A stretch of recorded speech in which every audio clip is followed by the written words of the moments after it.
얼마나 우여곡절이 많았는지 모릅니다. 2009년도부터 논의를 시작했으니까 여기까지 오는데 4년이 걸렸습니다.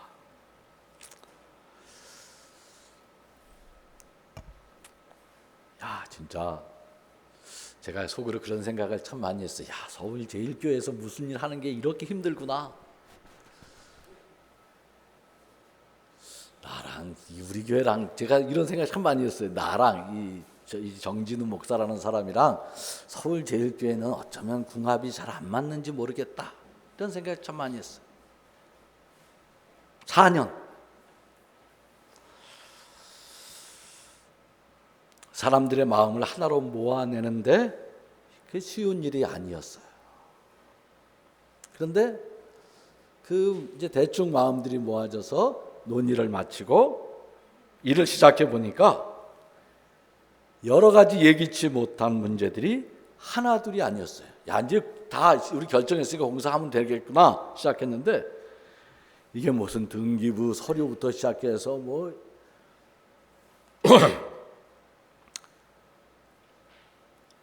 근데 오랫동안 방치해 두었기 때문에 정말 근데 다 내 뜻대로 안 되는 거야.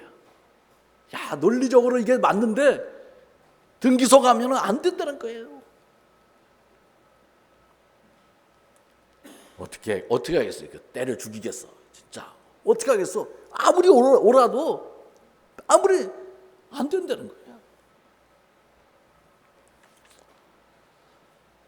우리 교회가 위치한 이 지역적 조밀성 같은 것들이 쉽게 해결할 수 있는 문제가 아니었어요. 우리가 보지만 진짜 옆집들이 다 우리를 막 먹고 있어요.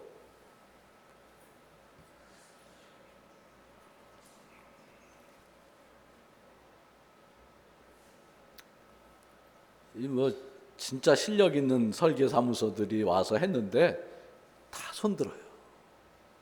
안 된다는 거예요. 어렵다는 거예요. 허가가 일단 어렵다는 거예요. 하나 해결하면 다른 문제가 터져 나왔고, 그런데 그 와중에 이부 교인들이 반대가 심상치 않다는 그런 이야기가 들려와서 마음을 무겁게 했어요.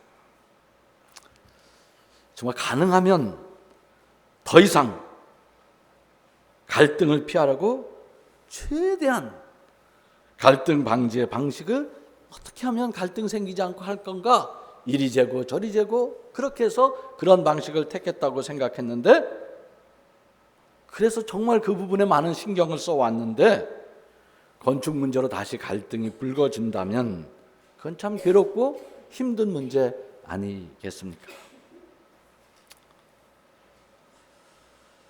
근데 많은 분들이 기적이죠. 그건 어떻게 보면 많은 분들이 기도해 주셔서 그분들의 마음도 더 이상 갈등을 확대하는 방향으로 가닥이 잡힌 것 같아요. 정말 고맙고 감사한 일이에요.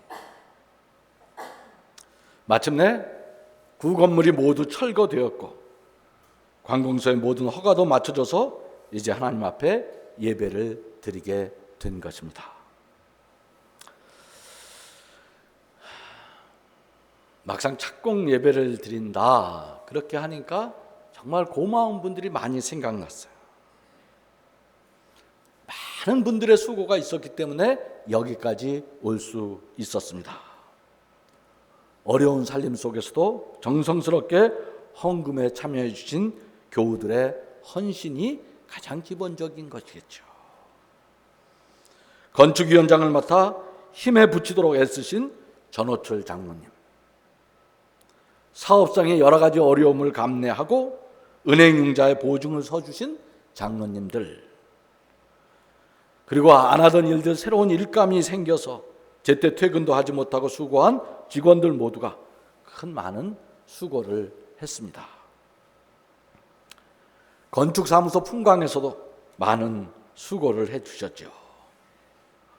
어려운 인허가 문제를 무사히 통과할 수 있었던 것은 풍광의 여러 직원들의 수고, 애씀이 없었더라면 어쩌면 불가능했을지도 몰라요.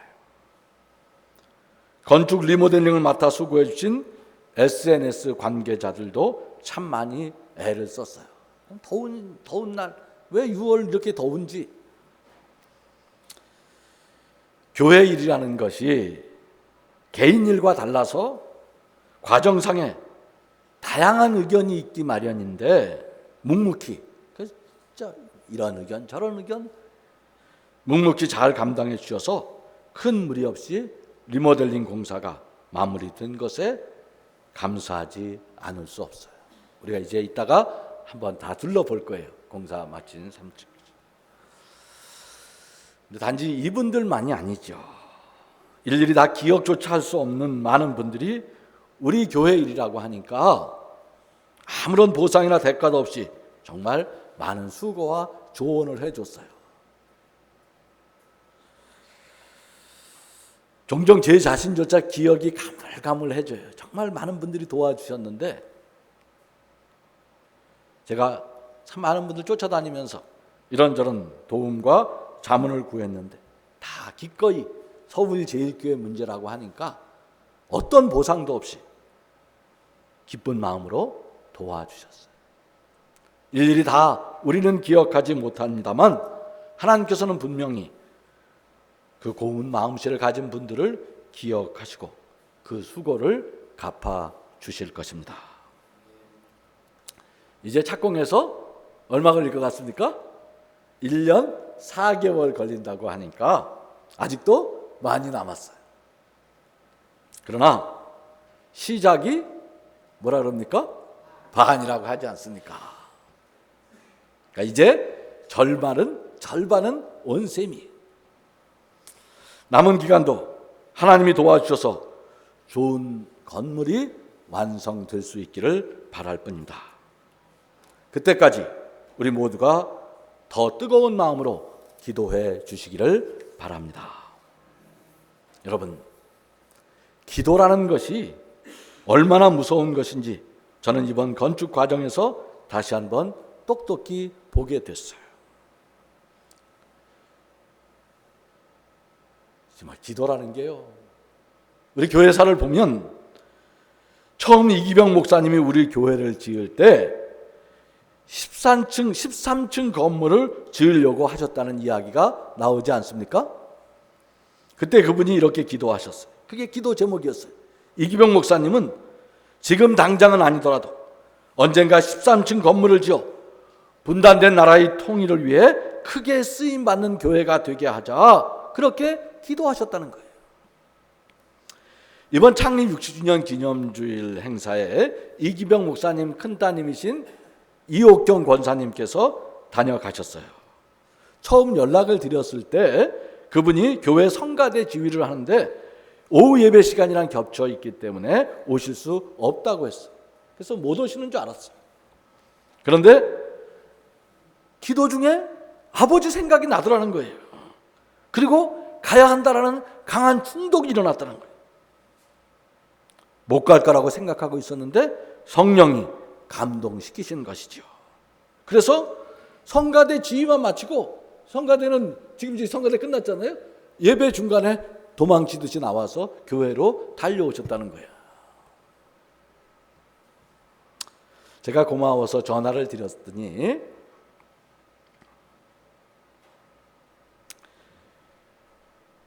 이런 말씀을 해요.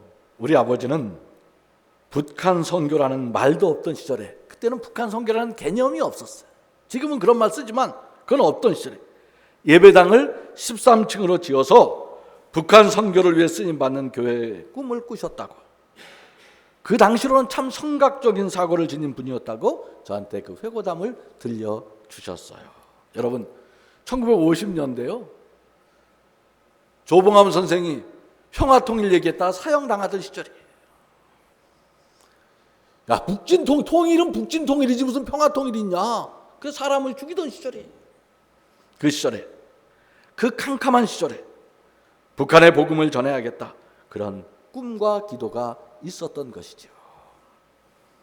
저는 전화를 끊고 한참을 창밖을 바라보며 서 있어야 했어요. 우리가 이 건물을 짓는다는 것, 우리의 노력과 계획으로 되는 줄 알았는데 이게 이기병 목사님의 기도의 결실이구나, 그런 생각을 하지 않을 수가 없었어요. 여러분, 그리고 생각해 보니까 진짜 묘한 거예요. 우리가 원래 하려고 한 것은 건물 짓는 일이 아니었어요. 여러분 알다시피 우리 건물이 너무 낡았어. 우리 교인들은 잘 몰라, 진짜. 우리 교인들은 진짜 몰라요. 근데 저도 처음 교회 왔을 때 좀 이상하다. 교회 건물이 이렇게 처음에 그렇게 느꼈는데 매일 다니니까 몰라. 일상이 되면 그런 거 모르는 거예요. 근데 교회를 찾아오는 어떤 신학생은 우리 교회 신학생 봉사로 왔다가 교회 건물 보고 도망간 사람도 있어. 나중에 들으니까 그 친구 안 온대. 그래서 왜 안 오냐 그랬더니 들어가 보니까 건물이 퉁퉁하고 이상해갖고 안 온다. 제가 속으로 그런 미친놈이 있나. 근데 진짜 많은 분들이, 우리 교회 손님들이 많이 오시잖아요. 오시면 다 그런 얘기 돌려서 말씀하세요. 하여튼 이 건물 이대로는 안 되니까 60주년에 뭔가 좀 변화를 줘보자. 막연히 생각하면서 여기저기 건축을 아는 분들을 쫓아다녔지 않았어요? 좀 어떻게 하면 좋겠냐. 진짜 막 근사한 리모델링 안도 만들었어. 그냥 진짜 강남에 이거 최고 잘한다는 사람한테 해갖고 그분한테 진짜 빚을 많이 졌는데 근사한 리모델링한 막 엄청난 도면이랑 다 그려서 받았어요. 그렇게 시작한 일이에요. 여러 가지 검토한 결과 처음에 그 리모델링 해봤자 안 된다. 여기는 돈은 돈대로 들고 이게 참 안 나온다. 다 전문가들이 그런 얘기를 하는 거예요. 그 말도 맞는 얘기야. 그래서 한 5, 6층 정도, 지금 3층이니까 엘리베이터도 필요하고 그러니까 한 5, 6층 정도 져볼까? 그랬는데 여러 가지 전문가들한테 컨설팅을 받아보니까 10층을 질 수 있다는 거예요. 그게 합리적이라는 거예요. 그래서 그렇게 하자 그랬는데 논의가 진행되면서 지하 2층, 지상 12층까지 짓는 것이 더 효율적이라는 그런 전문가들의 조언을 들을 수 있었어요. 그래서 설계가 지하 2층, 지상 12층으로 나왔고 그렇게 짓기로 다 됐어요. 여러분 14층 건물 되는 거 아닙니까? 지하 2층, 지상 12층 그러면 몇 층이에요? 14층이에요. 14층 건물이 되는구나. 제 머릿속에도 50 곱하기 14, 700평 이렇게 딱 왜 있어. 그냥 그것만 외우고 다니는 거야. 다 그렇게 결론이 났고 그렇게 해서 설계도 다 나왔어요. 허가도 그렇게 해서 받았어요. 이제 14층 건물 짓게 돼 있어요. 그런데 지하 공사 문제로 여러 가지 기술적 검토 끝에 지하층을 하나로 하는 것이 합리적이다. 그것이 가장 좋은 방안이라는 것이에요. 시공사가 다시 검토하더니 이거 지하 2층으로 할 필요가 없다는 거야. 우리 교회 지하철 여기 5호선이요. 우리 교회에서 15m 떨어져 있어. 15m. 그래서 그 지하를 더 좀 팔려면 게이츠키를 달아야 되고 그 허가 비용도 많이 들고 시간도 어려운 공법인데 우리가 원하는 공간을 다 만들 때 지하 1층으로 하는 방법이 있다. 요즘 기술이 좋아서 그 주차장 문제인데요. 그걸 기계식 주차 그런 걸로 해서 하여튼 할 수 있다는 거예요. 결과적으로 그래서 지하 1층으로 설계 변경을 하게 됐어요. 여러분 어떻게 됐습니까? 지하 1층 플러스 지상 12층 그러면 몇 층짜리 건물이 됩니까? 13층 건물로 결론이 난 것이에요. 이기병 목사님 기도대로 된 것이죠. 우연일까요? 우연일까? 여러분 어떻게 생각하세요? 그럴 수 있겠죠. 하다 보니까 그렇게 된 거지. 그렇게 할 수 있겠지요. 그런데 저는 그렇게 생각이 들지 않아요. 이기병 목사님, 그분이 건물 짓다가 돌아가시지 않았어요? 죽었어.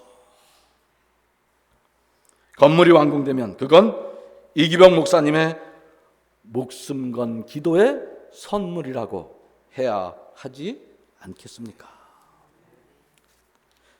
참 많은 우여곡절 이렇게 해서 여기까지 이제 착공 예배 자리에 왔습니다. 우리 다시 한번 이 자리에서 물어야 하는 것이 있어요. 우리는 과연 제가 끝없이 그런 걸 물어. 이걸 생각하면서 제가 계속 묻는 물음이 뭘 하자는 거냐? 왜 빚을 30억이나 지어가면서 굳이 건물을 지어야 하는 것일까 하는 그 물음 말입니다. 건물에 대한 본질적인 물음을 다시 묻자. 사실은요, 제 주위에 친구들도 있고 뭐 그런데 건물 아는 사람들이 저한테 다 하지 말라 그러는 사람들이 더 많았어요. 목사가 건물 짓는데 시간 보내는 거 그렇게 권장할 일이 아니라고, 너무 고생스럽고 힘든 일이니 하지 말라고 말리는 분들이 많았어요. 대충 하고 무슨 아주 간편하게 하는 건 거기 주차장 만들어갖고 한 4층짜리 주차장 건물 지면 수익 나오고 그러니까 그렇게 해라, 그런 아이디어도 많이 주. 여러분, 왜 우리는 굳이 고생스러운 이 일을 시작해야 하는 것입니까? 저는 오늘 성경에 그 답이 있다고 생각해서 여러분과 함께 마태복음 25장 저 유명한 달란트의 비유를 읽었습니다. 이 이야기는 무슨 이야기입니까? 여러 각도에서 이 비유의 말씀을 할 수 있겠습니다만 한 가지 분명한 것은 우리가 하나님 앞에서 우리의 삶을 결산할 때가 있다는 것이에요. 그런데 하나님 앞에서 하나님 나라의 그 결산에는 두 가지 항목이 있다는 것입니다. 두 가지 항목이 있어요. 하나님 앞에 가서 우리가 시험 볼 때요, 채점표가 두 과목이 있다. 오늘 성경에는 두 부류의 사람이 나오지 않습니까? 하나님께 칭찬받는 사람과 하나님께 책망받는 사람. 하나님께 칭찬받는 사람의 평가는 무엇입니까? 착하고 신실한 종이라는 것이에요. 하나님께 책망받는 사람에게 들려온 책망의 말씀은 악하고 게으른 종이다 라는 말이에요. 오늘 우리가 이 긴 얘기여서 다 읽지 못했어요. 26절에 보면 악하고 게으른 종이라는 그런 책망의 말씀이 나와요. 이 착하고 신실한 종, 그리고 악하고 게으른 종이라는 이 하나님의 평가는 우리의 결산 항목이 두 가지라는 것을 분명히 말해주는 거예요. 하나는 뭐냐? 두 과목이 우리가 하나님 앞에서 결산할 때 두 과목인데, 하나는 우리의 삶이 착했느냐 악했느냐 하는 것이에요. 다른 하나는 우리의 삶이 신실했느냐 게을렀느냐 하는 것이에요. 어쨌든 하나는 선과 악, 우리의 삶이 선한 것이었느냐 악한 것이었느냐 하는 것이에요. 삶의 방향과 원칙 같은 것이겠죠. 인생의 목표점, 철학, 인생관, 그런 것에 대한 평가가 있어요. 네가 진짜 선을 추구했느냐 악을 추구하며 살았느냐, 방향. 그런데 삶이라는 것은 그것만으로 되는 것이 아니라 그 원칙과 목표에 다가서는 방법과 자세, 하나님에게 우리 인생을 평가하는 아주 중요한 항목이 된다는 것이에요. 그것은 충성됐느냐 게을렀느냐, 신실했느냐 게을렀느냐 하는 것이에요. 그런데 재밌는 것은 성경은 이것을 매우 이상적으로 사람을 두 부류로 구별하고 있어요. 한쪽은 어떻게 되어 있습니까? 착하고 충성된 종, 다른 한쪽은 악하고 게으른 종이에요. 이건 참 행복한 조합이야. 그렇죠? 착하고 충성되기도 하고 악하고 게으르기도 하고. 그런데 현실은 어떻습니까? 그 성경에는 그런 이상적 조합을 말하지만 우리가 현실에서 만나는 수많은 사람들은 어떻습니까? 저는 이 현실에는 성경에는 착하고 충성된 종, 악하고 게으른 종으로 두 부류로 구분하고 있지만 현실에서는 제가 만나는 대부분 사람들은요, 착한 사람들은 게을러. 현실에서는 착하고 게으른 종과 악하고 신실한 종, 이렇게 되는 것이 더 현실적인 게 아닐까 하는 생각을 종종 하게 돼요. 우리가 사는 세상에서 악한 사람들이 더 열심히 자신들의 목표를 향해 달려가는 경우가 태반이지 않습니까? 제가 오늘 말씀의 제목을 착하고 게으른 종이라고, 성경에 나오지 않은 그런 말을 새로 만들었습니다만, 우리가 사는 세상은 착하고 게으른 종과 악하고 충성된 종으로 구성되어 있기 때문에, 그것 때문에 세상에 더 많은 이 악한 악의 힘이 세상에서 더 맹위를 발휘하고 있는 것이 아니겠습니까? 우리 서울제일교회는 얼마쯤 달란트를 받았을까? 여러분, 우리가 받은 달란트가 얼마라고 생각하십니까? 5달란트? 2달란트? 1달란트? 우리 서울제일교회는 정말 많은 달란트를 받은 교회입니다. 그래서 책임이 크고 무겁습니다. 이 책임을 감당하기 위해 우리는 어렵고 힘들더라도 교육관 건물을 시작하는 것입니다. 이 건물은 단순히 철근과 콘크리트로 지어지는 건물이 아닙니다. 이것은 평화를 위한 우리의 선교의 전진 기지이고 우리의 선교 역량을 새롭게 배가시키기 위한 건물입니다. 이 건물을 통해 우리는 평화의 나라를 위한 선교의 소명에 대해 더 크게 눈떠 가야 하는 것이죠.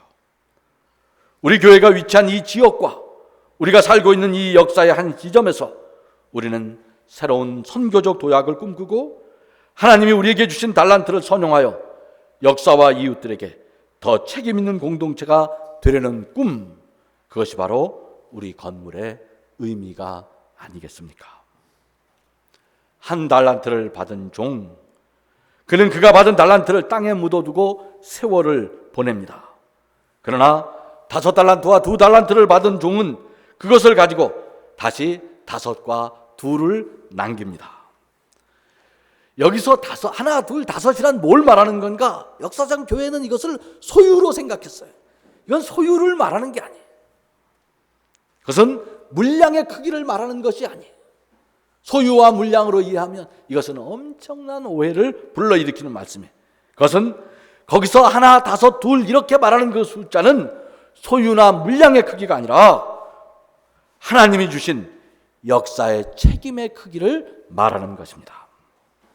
하나님이 우리에게 맡겨주신 이 중구 오장동의 땅, 하나님이 지난 자랑스러운 우리의 역사, 민주화 운동의 역사, 그것은 그 모든 것이 우리에게 주신 5달란트가 아니겠습니까? 그 귀한 달란트를 우리는 새롭게 갈고 닦아서 더 아름다운 역사로 만들어 가야 하지 않겠습니까? 착하다고 옳은 것이 아닙니다. 삶의 방향이 옳다고 인생이 옳은 것이 아닙니다.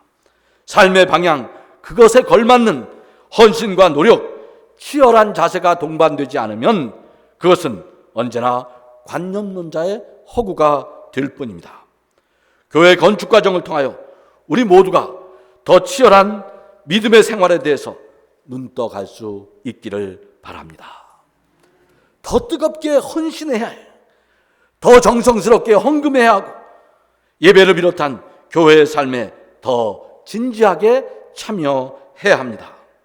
하나님은 지금도 착하고 신실한 사람들을 통해 정의와 평화가 입맞추는 새하늘과 새 땅을 일구어 가고 계십니다. 착하고 신실한 사람들에게 더 많은 책임과 과제를 주신다고 약속하고 있지 않습니까? 교육관 착공, 그것은 평화의 씨를 뿌리는 것입니다. 하나님이 주신 달란트를 통해 복음의 씨앗을 뿌려 정의의 결실을 맺자는 것입니다. 저 멀리 이기병 목사님으로부터 시작된 그 기도의 결실을 향해 한 걸음 내딛자는 것입니다. 교육관 착공, 우리의 신앙적 삶을 새롭게 지어가는 출발의 자리, 선교의 지경을 더 넓히는 자리, 더 치열한 자세로 신실한 믿음을 결단하는 자리가 되기를 바랍니다. 새롭게 지어질 건물을 통하여 하나님이 우리 교회를 통해 하시고자 하는 평화 선교의 새 힘이 돋아나기를 간절히 바랍니다. 하나님 고맙습니다. 착공 예배 드립니다. 하나님이 도와주셔서 여기까지 왔사오니 남은 과정도 주님이 동행해 주셔서 좋은 건물 통해 좋은 선교의 역사를 지어가는 저희가 되게 하여 주옵소서. 일꾼들에게 건강을 주시고 그 힘든 일 감당할 때 지치지 않도록 하나님 새 힘을 부어 주시옵소서. 온 교회가 이 일을 통하여 믿음이 성숙하게 하시고 우리에게 맡겨진 하늘의 책임 더 깊이 깨닫는 신앙의 사건이 되기를 간절히 바라옵고 예수님의 이름으로 기도하옵나이다. 아멘.